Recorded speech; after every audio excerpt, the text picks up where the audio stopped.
nós, mediante o estudo da palavra de Deus, esclarecer algumas dúvidas. E nós faremos isso no programa de hoje. Confira.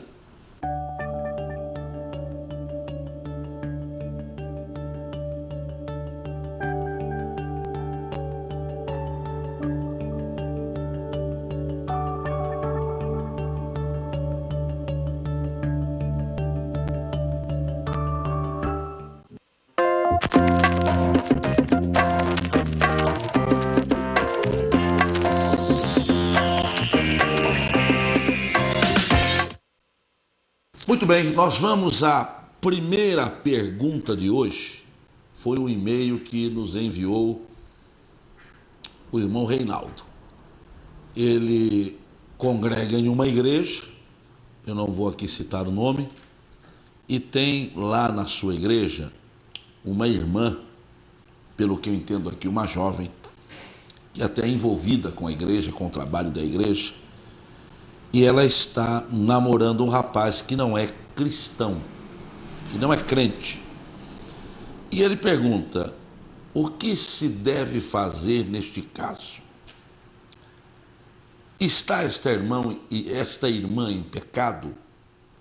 Seria o caso de uma disciplina da igreja? Meu querido irmão, eu não quero entrar no mérito da questão disciplinar, porque isto compete ao pastor da igreja e não compete a mim legislar em uma igreja onde eu não estou pastoreando. Mas deixe-lhe dar aqui, meu querido irmão, apenas uma noção bíblica com relação a este assunto que hoje tem se tornado quase que comum em muitas igrejas. Quando eu digo que tem se tornado comum, eu não estou dizendo que é certo, mas é uma realidade com a qual nós temos que conviver hoje, porque é grande o número de moças, de rapazes que acabam conhecendo pessoas que não pertencem e não frequentam a igreja, e aí acabam sendo levadas pelo sentimento e não têm o controle sobre ele, e acabam iniciando um relacionamento com pessoas que não são evangélicas. Há duas coisas na Bíblia que são interessantes. A Bíblia fala muito sobre justiça e fala sobre luz. São dois pontos interessantes. Quando nós lemos na Bíblia acerca de luz, na grande maioria das vezes, é uma referência a conhecimento. Luz diz respeito ao conhecimento que nós temos. O próprio Jesus Cristo diz: eu sou a luz do mundo, e quem crê em mim não andará em trevas, mas tem a luz da vida. Jesus Cristo estava, na verdade, querendo dizer: eu sou a verdade, a orientação, a iluminação que você precisa para viver a vida sem que ela lhe traga prejuízos. O Salmo diz: lâmpada para os meus pés é a tua palavra e luz para o meu caminho. Luz aí no sentido de conhecimento. O próprio Jesus disse: e conhecereis a verdade, e a verdade vos libertará. Quem tem conhecimento, quem tem luz, não vive escravizado. Muito pelo contrário, vive em liberdade. Portanto, luz na Bíblia é uma referência a conhecimento. Eu disse também acerca de justiça. Há na palavra de Deus uma afirmação muito clara de que nós, homens, somos pecadores, mas somos justificados pelo sacrifício de Jesus Cristo. E quando somos justificados, nos tornamos automaticamente justos. Nem sempre somos chamados de justos, porque praticamos as obras da justiça, mas porque fomos justificados pelo Senhor. E aí o entendimento que temos é: nós não praticamos a justiça porque somos justos, não é isso? Mas nós somos justificados para praticarmos as obras da justiça. E como vem essa justificação? Ela vem através do sangue de Jesus Cristo. Pois bem, falamos de luz e falamos de justiça. Se nós pegarmos o oposto de luz e de justiça, nós teremos trevas e injustiça. Qual é o entendimento que nós temos? Quem está em Cristo, ele está na luz e caminha na justiça. Quem não está em Cristo, está nas trevas e continua praticando atos de injustiça. É por isso que Paulo, quando escrevia aos nossos irmãos que estavam em Corinto, e ele deixa muito claro isso na segunda carta de Paulo aos Coríntios, capítulo 6, e verso 14, o que é que Paulo diz aí? Não vos prendais a um jugo desigual com os incrédulos, pois que sociedade tem a justiça com a injustiça? Ou que comunhão tem a luz com as trevas? É uma coisa lógica. Se você chegar em um quarto escuro e acender a luz, imediatamente o que vai acontecer? As trevas se dissipam. Não há como o ambiente continuar escuro quando você acende uma luz. Da mesma forma, com relação à justiça, não dá para você se associar, uma vez que você é justo, com alguém que é voltado à prática da injustiça. E aí nós chegamos à resposta da sua pergunta. É certo uma jovem crente, um jovem crente, iniciar um relacionamento com uma jovem ou com um rapaz que é descrente? É passivo de disciplina alguém que toma esta decisão ou que tem esta conduta? Eu não entraria, como disse no começo, no mérito da questão disciplinar, mas eu diria que à luz da Bíblia, este relacionamento não poderá ser próspero, a não ser que aquele que está em trevas, aquele que está praticando os atos de injustiça, receba a Jesus Cristo, entregue-se a Ele, tenha a revelação da sua palavra, a iluminação da sua palavra, e uma vez alcançado pelo poder do sangue de Jesus, deixe de praticar os atos de injustiça e passe a praticar atos de justiça. Eu acho que aí reside a resposta para a sua pergunta, meu querido irmão. Não há como prosperar um relacionamento entre luz e trevas, entre justo e injusto. Agora, eu também não cometeria aqui um ato insano de dizer a quem está iniciando esse relacionamento que imediatamente rompa com o relacionamento. A orientação que eu dou a você que me assiste é que há sim a possibilidade da pessoa com quem você pensa em iniciar e estabelecer esse relacionamento, dessa pessoa ser alcançada pela palavra de Deus e pela salvação que há em Cristo. Aliás, Deus pode estar usando você como um instrumento dele para que esta pessoa conheça, receba e aceite a Jesus Cristo como seu Senhor e como seu Salvador. Trevas e luz não combinam. Justiça e injustiça não podem andar juntos. É o que diz a palavra de Deus.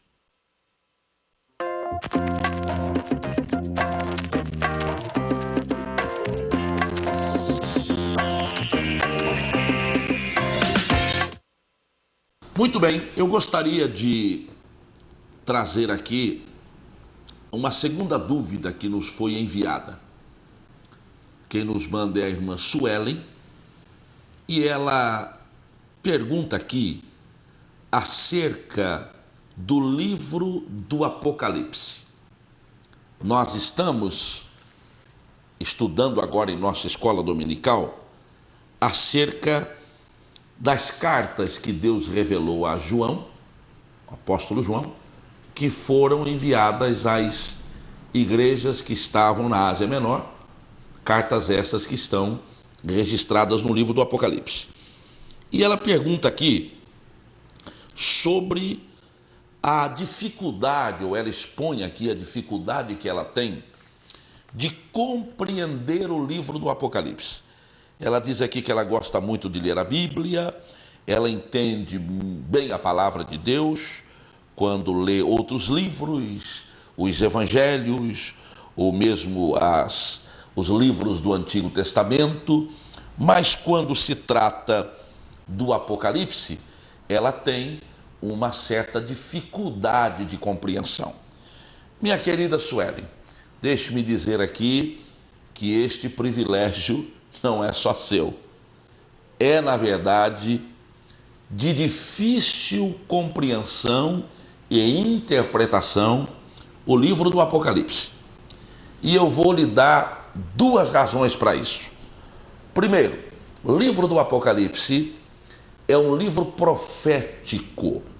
Há profecias que estão inseridas ali no livro do Apocalipse acerca de coisas que ainda vão acontecer. E se elas ainda irão acontecer, hoje nós não temos conhecimento delas. Segundo, o livro do Apocalipse é um livro onde estão inseridos muitos símbolos que precisam ser interpretados. Por se tratar de um livro profético, mais precisamente de um livro escatológico, que é profecias relacionadas às coisas que estão por vir, e na interpretação do livro do Apocalipse, as últimas coisas, e por ser um livro onde está inserido nele muitos símbolos, o livro do Apocalipse precisa ser estudado, precisa ser lido de maneira criteriosa. Mas eu lhe dou uma orientação, irmã Suelen. Às vezes nós nos preocupamos tanto em descobrir mistérios que estão na Bíblia e perdemos com isto um grande e precioso tempo que nós temos para lermos textos bíblicos que já nos são reveladas. A Bíblia diz, ou que já nos são revelados, porque são textos. A Bíblia diz que as coisas reveladas são para os homens e as coisas ocultas são para Deus. As coisas reveladas são para nós, os mistérios são para Deus. Não quero dizer com isso que Deus não pode revelar os seus mistérios aos seus filhos. Muito pelo contrário. O próprio Jesus Cristo, orando uma vez ao Pai, disse: Pai, graças eu te dou, porque ocultaste estas coisas aos sábios e entendidos e as revelaste aos pequeninos. Que coisas eram essas que Jesus estava dizendo? Coisas relacionadas à luz, ao esclarecimento que a Bíblia traz acerca da salvação.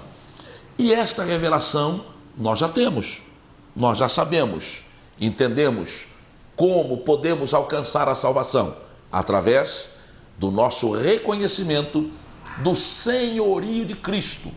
Quando aceitamos a Cristo como Senhor e como Salvador, somos alcançados pela bênção da salvação.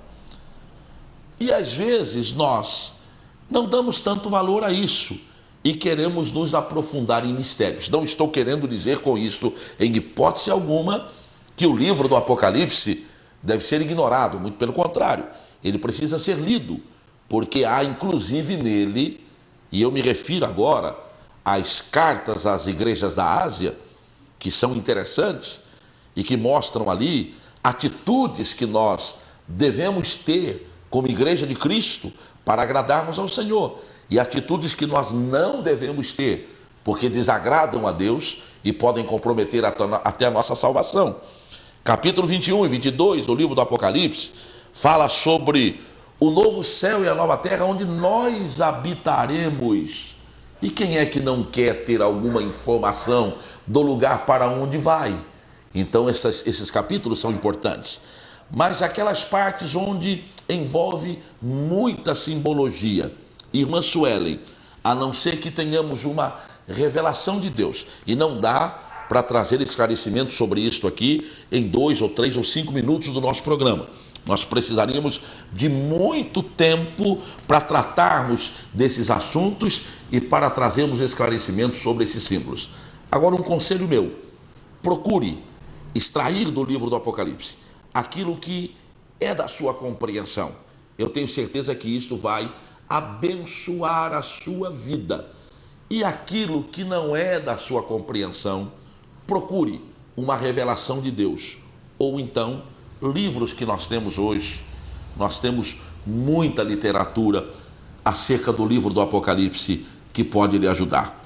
Mas tenha certeza de uma coisa, minha querida Suelen: o capítulo 21 e 22 é para nós aquele novo céu, aquela nova terra que o Senhor está preparando para os seus filhos.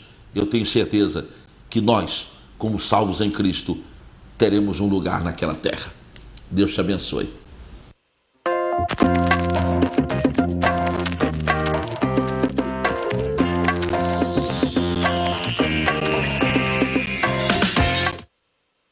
Olha, se você quiser mandar aqui as suas perguntas, pode enviá-las para a Associação Fé em Ação @hotmail.com. Mande o seu e-mail aí, associação fé em ação @hotmail.com. E todas as sextas-feiras nós vamos aqui, à medida do possível, procurar esclarecer algumas dúvidas e orientá-los à luz da palavra de Deus. Eu espero o seu e-mail e terei o maior prazer. Pelo menos nós temos outros e-mails que estão chegando por aí, são muitas dúvidas, muitas perguntas, mas eu prometo que pelo menos 2 delas, a cada sexta-feira, nós estaremos esclarecendo. Eu espero o seu e-mail.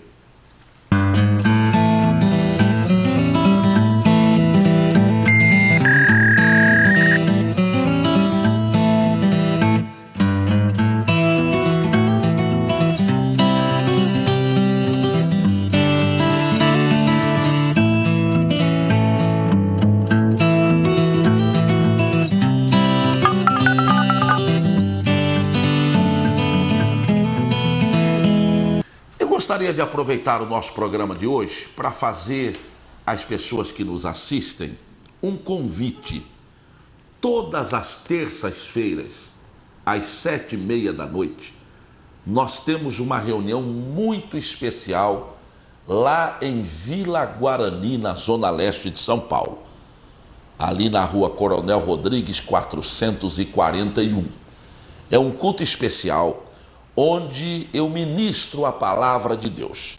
Você tem assistido aí os nossos programas, que têm sido gravados nesses cultos de terça-feira. E eu convido você que me assiste para fazer uma visita em nossa igreja. Terça-feira é um dia em que muitas igrejas não têm reuniões regulares. E é um dia bom para você visitar a nossa igreja. Até porque aqui nós partimos do princípio em que orientamos as pessoas a que não abandonem a sua igreja. Você que é membro de uma igreja, não deixe a sua igreja naquele culto familiar do domingo para visitar uma outra igreja. Você vai entristecer o seu pastor, você vai fazer falta lá na sua igreja. Mas durante a semana, na terça-feira, eu gostaria muito de recebê-lo em Vila Guarani. Eu quero conhecê-lo, quero apertar a sua mão. Na terça-feira passada nós tivemos um grupo muito abençoado dos irmãos lá de Santo André. Foi um tempo de comunhão muito especial e eu espero recebê-los. Toda terça-feira nós começamos o nosso culto às 7h30. Eu sei que é um dia útil e às vezes há dificuldade com a questão do trânsito, mas eu começo a pregar a mensagem ali aproximadamente 8 horas. 8 horas, 8h05, nós iniciamos a ministração da palavra.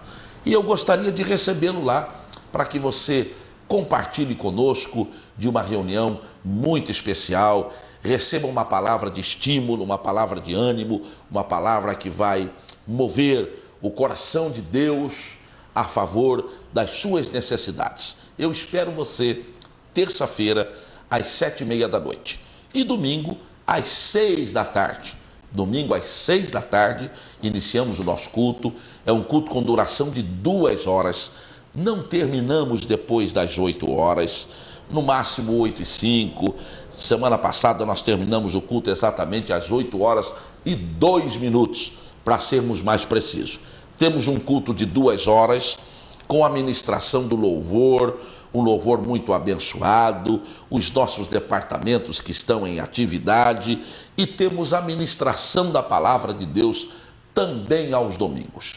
Então anote aí o nosso endereço: Rua Coronel Rodrigues, 441, Vila Guarani, Zona Leste de São Paulo. Ali aproximadamente no número 5.500, 5.700 ali da Avenida Sapopemba. Eu espero a sua visita, vai valer a pena tê-lo conosco em nosso culto. Eu não tenho dúvidas.